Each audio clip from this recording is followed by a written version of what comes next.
Hey everyone, it's Mark Skipper Mark, and this is the first of several videos in a series of Matt rebuilding the 305 engine in his 85 Camaro IROC Z. The engine that's currently in it was rebuilt by the previous owner, but it started leaking a while back, so Matt's going to take it apart and give it a gentle rebuild.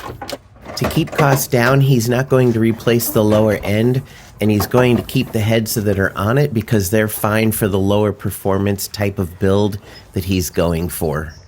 Previously, Matt had rebuilt the engine in his 86 Camaro a couple times to make it more high performance, but he left the front of the car intact when he did those.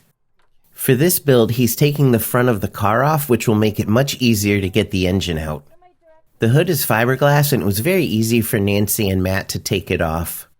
With most of the front of the car off, he's ready to back it into the garage and start taking the rest of it apart.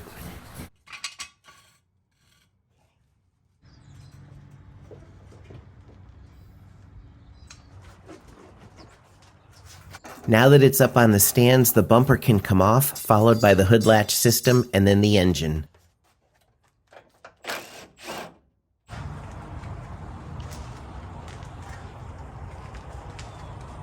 I ran inside for a little bit to grab some lunch, and when I came back, Matt had taken a ton of stuff off the engine.